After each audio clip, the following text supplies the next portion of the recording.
Hello, Master Numerologist Andre Alvin Moore, and today the subject matter is on reincarnation. I've entitled this piece Reincarnation Again.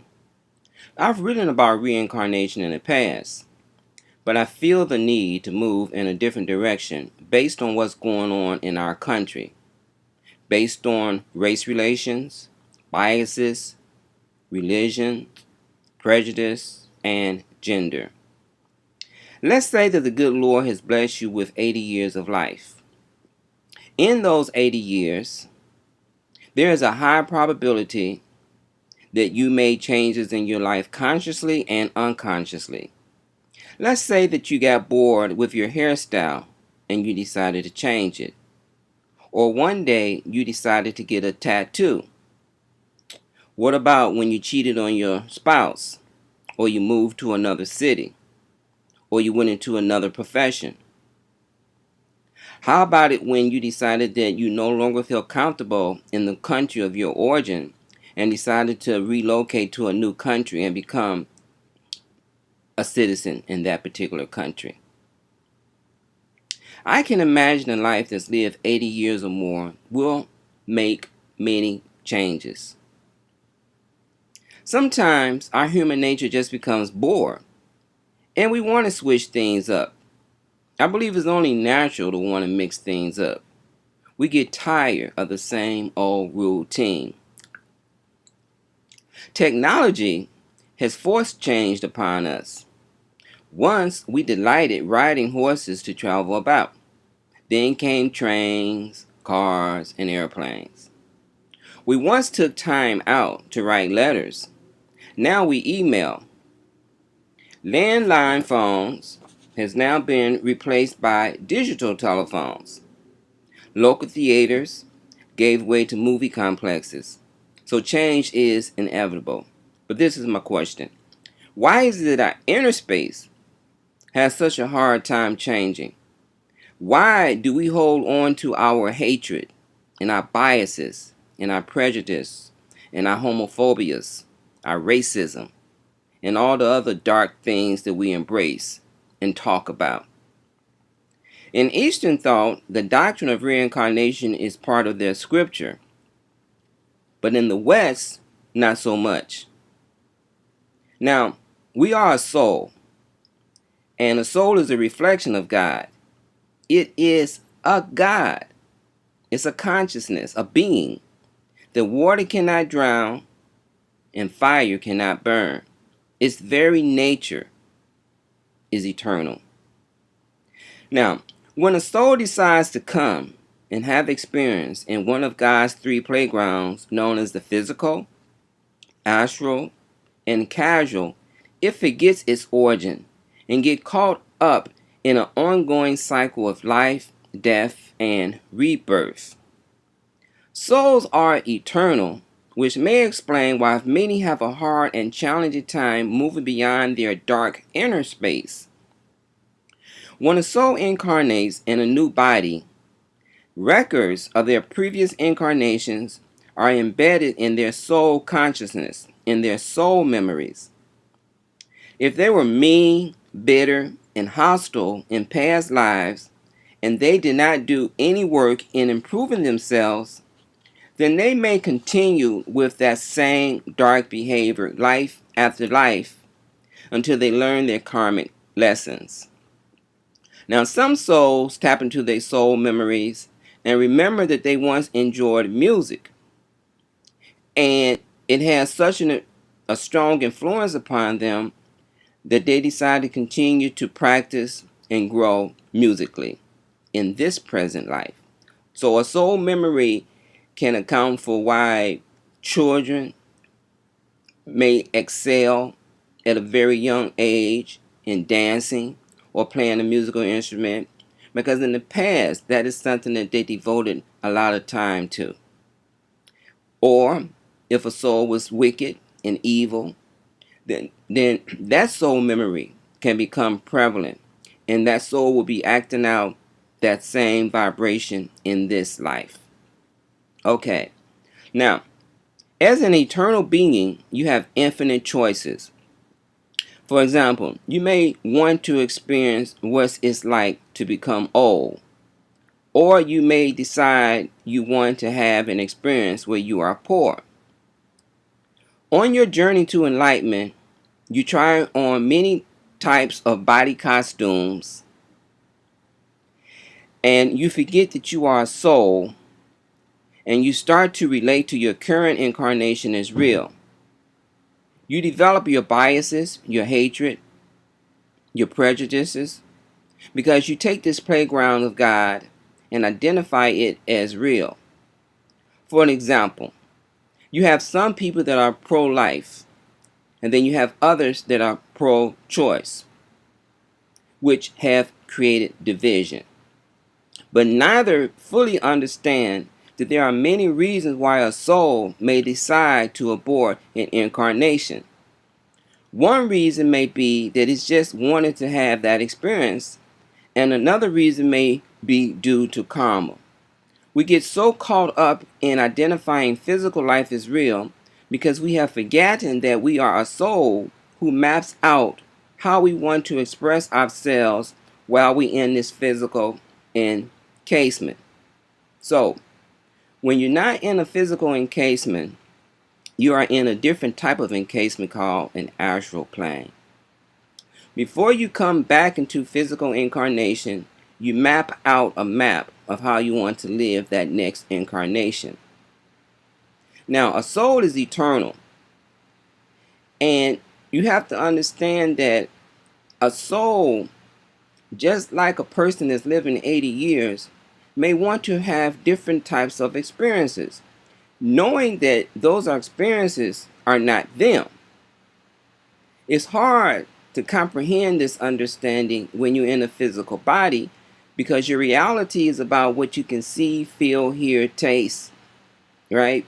And so it's difficult for you to understand why would a person choose to be in poverty. But from a spiritual understanding, that soul wants to have that experience.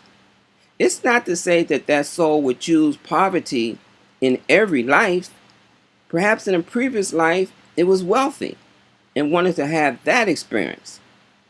In another life, he chose poverty.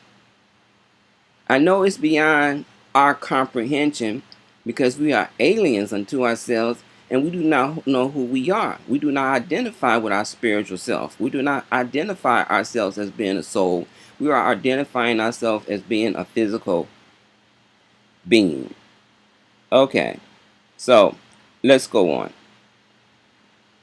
Another example that creates division is the color of a person's skin. In Western societies, we do not embrace the doctrine of reincarnation. But there have been many people who have tapped into their soul memories and they do recall that they have lived before.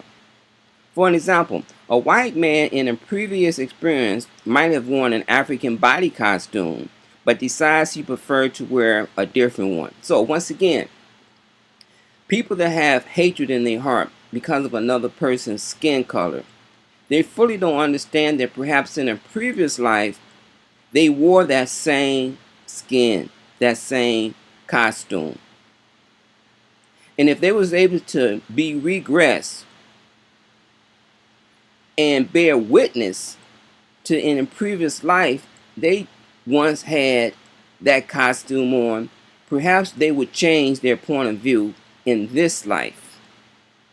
But because, once again, we're not aware of who we are spiritually speaking, and we're not in tune to our powers, we fall into the disillusionment that one skin color is better than another skin color, and we divide, and then we develop our biases and our prejudice just based on a person's skin color, or a person's religion, or a person may choose to want to be with the same sex. We don't understand that a soul is just having different experiences, but those experiences is not that soul. The soul is of a spiritual nature, not of a physical nature. It's just a costume that the soul has decided to wear. What else are you going to do for eternity? Okay, So we are aliens unto ourselves, for we know not who we are. Every person is on a journey. And until he has realized his true essence, that he's a soul or a spirit, that he's a child of God, he will continue on this wheel of life called reincarnation. Now, the prefix re means to do again. And the word again has 5 letters, and the number 5 rules freedom. But a soul finds itself going around and around as though it's on a merry-go-round. It's not free. It's being held captive by the delusion of something called Maya. So it goes around and around and around. But at some point it gets dizzy and it wants off. But the question is, how many lives must it experience before it gets tired of this wheel? Now, the letter A symbolizes first cause, God. And for whatever reason, the primary purpose wanted to become all of us. So all of us is a reflection of God. All of us is an aspect of God. And that was God's will. And so each and every one of us have the potentiality to become our own Christ. But once again, we're not embracing that truth. We're only embracing the physicality of our understanding, which is a false identity. Each soul is endowed with Christ's intelligence. It has the latent ability to know itself as a God. It is not God, but it is a God. It's an aspect of God. For an example, go to the ocean and remove one drop from that great body of water. Take it to a laboratory and examine it. It's going to have the same molecular structure as that ocean, because the ocean is its origin. Your origin lies with God, but just to a smaller degree. But nevertheless, the essence of God is within you, because you are part of the fabric of God. Okay, now the biggest difference is a drop cannot survive without the ocean, but the ocean can survive without the drop. For an example, when you take your mind off of God and move into God's playground, which is the physical reality, then you're moving away from your truth. And as you move away from your truth, you become more and more ensnared with the unreal, with the illusion. And now it's going to take you many lives to try to get back to your center, to your truth. Because each life that you live, if you don't do any work to break the chains that bind you to the wheel of reincarnation, each time you develop a desire, you're going to have to fulfill that desire. Thy will shall be done.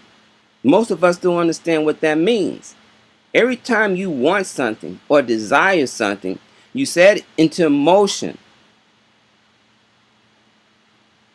Karmic experiences that must bring that to you, because this is what you have desired. This is what you have willed. Just like God willed this physical world into existence. Let there be light. Let the light be divided from the darkness. That is God's will. And you being a child of God, your will also must come true. If not in this life, in a future life. That's why it's so important for you to only have one desire, and that desire is to break free from this illusion and to embrace your truth of divinity, the I am.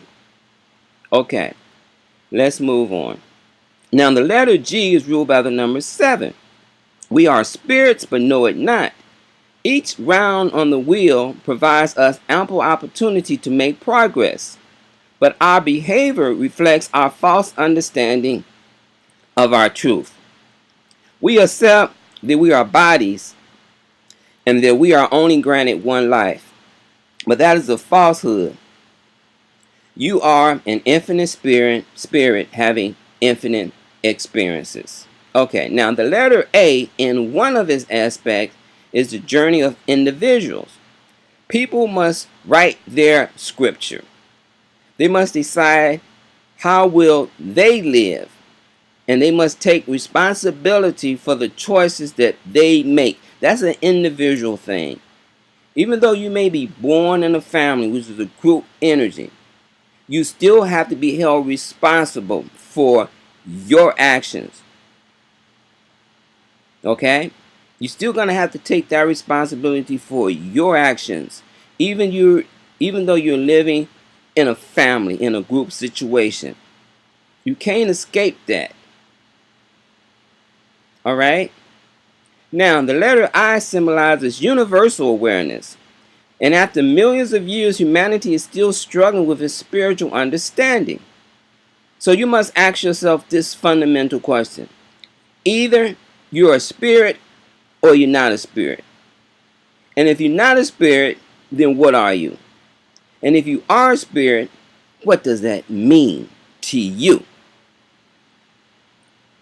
Now, why do some people spread false doctrines, enslaving the masses into believing otherwise? You have some individuals that is so filled with darkness that they are spreading false doctrines that's teaching you false things, and you are embracing those false teachings. But why do these people do it? It's because of their ego. Do they desire power or profit? The number 9 symbolizes inclusion.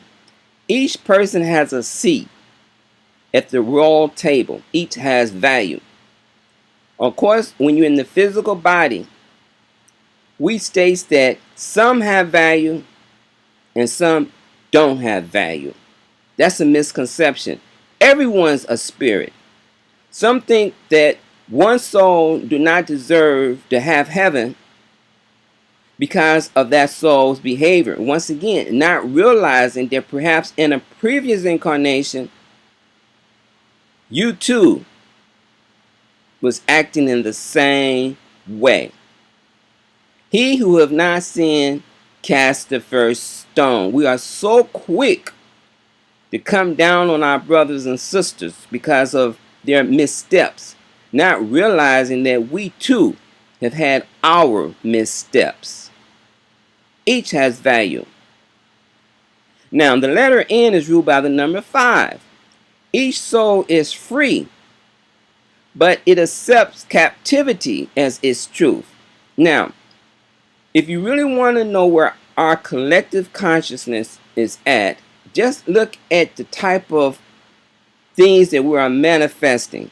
We have manifested a system called prison, where we actually locking people up. Not only do we lock people up and we justify it, this person is a bad person, so this person needs to get locked up for 5 years, 10 years, 15 years. We also lock up animals. I mean, do you really think animals wants to be captive and placed behind bars? And then we take joy in going to visit them in their captivity. Just let that sink in for a little bit.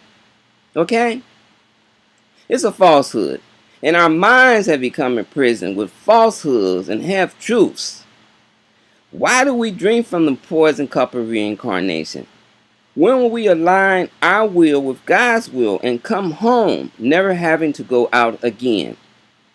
Now, adding our 5 vibration numbers of, again, that would be 17195, we arrive at the compound number of 23, reduced down to its core essence of number 5, which is freedom. We are free spirits, but know it not. We confuse our physical bodies as reality. Our bodies are no more real than the stuff that makes up our dreams. Once we awaken from this cosmic dream called Maya, we will come to know this truth. When will we wake up? Listen, every time you go to sleep at night, no matter how hard you try, you become unconscious, dead to the physical world. Okay? Upon awakening, you are resurrected. You know this to be true. I don't care how much money you have, how much love you have for your mama or your daddy or your children. When you go to sleep at night, you forget all of that. And you move into another realm, a different type of realm, a different type of consciousness that you embrace as truth because it affects you emotionally. You wake up, your heart palpitating. Oh, I'm so glad it was a dream. It was a nightmare. You created that nightmare. Your inner space created that nightmare. But once you awaken and you realize that it was just a dream, you are relieved. Well, this is a dream, but this is the dream of God. And our objective is to awaken from this dream. And unfortunately, our mischievous brothers are constantly keeping us in this slumber, in this dream of unreality for their own selfish purposes, for their profit, because they want to have power over another individual. But you as an individual must make the effort to break away. Why do God send the enlightened ones? Why do God send Jesus, Krishna, Buddha, Babaji? God send those enlightened beings to help us to break the chains that enslaves us, because those souls broke their chains. Those souls are free. Those souls no longer have to deal with Maya or karma. And so they incarnate to help us to break free. But what happens is we crucify them. Right? Because we don't understand. We crucify them. We put them on the cross. Let someone come and speak truth, real truth. Then dark forces will gather around to destroy that light, to destroy that truth. So that's my take on reincarnation. Again, hopefully some of this information will seep into your inner space. That's my prayer. That's one of my objectives for sharing this with you.